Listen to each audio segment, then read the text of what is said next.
All right, we're getting some breaking news. External Affairs Minister S. Jaishankar to meet US Secretary of State Marco Rubio today at 8:30 p.m.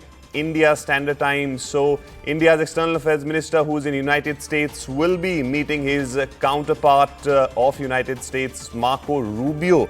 Today, this is going to be very, very important because this is also happening in the backdrop of when India's Commerce Minister is also in United States. Let me also quickly go across to my colleague, Sanjay Surya on this. Sanjay, S. Jaishankar will be meeting Marco Rubio today. What is expected from this meeting?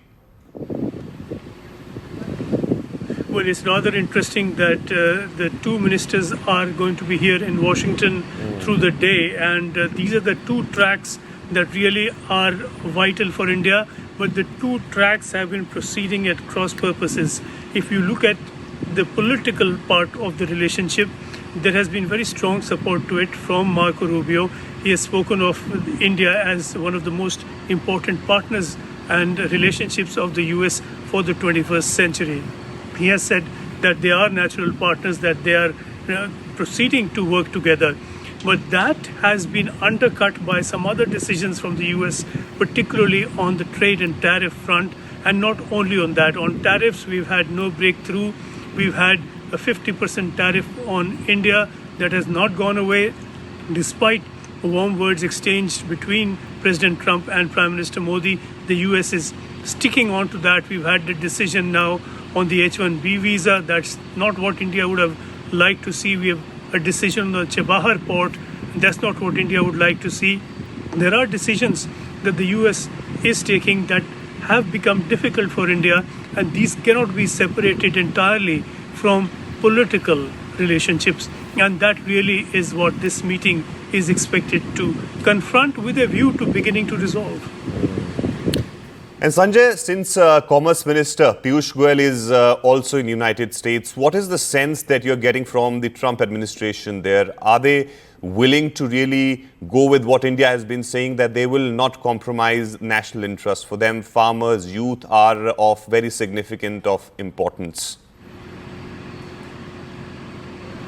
Well, India certainly cannot compromise on some issues. These are being spoken of as red lines, and particularly we're talking about the Indian decision to limit agricultural imports from the US.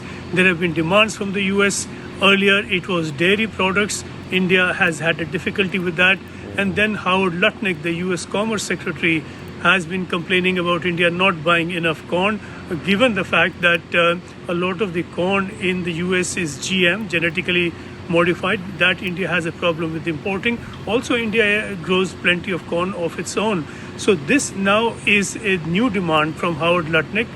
He is the opposite number of Piyush Goyal here in Washington, and the visit of Piyush Goyal certainly would be a visit that will confront, if not Howard Lutnick directly on this, then these demands that are coming from the US, and try to see if a compromise can be reached, if in fact the US can give up some of these demands, because some of these India simply cannot meet, in return for India importing other goods from the US like aircraft or defense products or other products, oil, more LNG products. So maybe a compromise could be reached in that direction.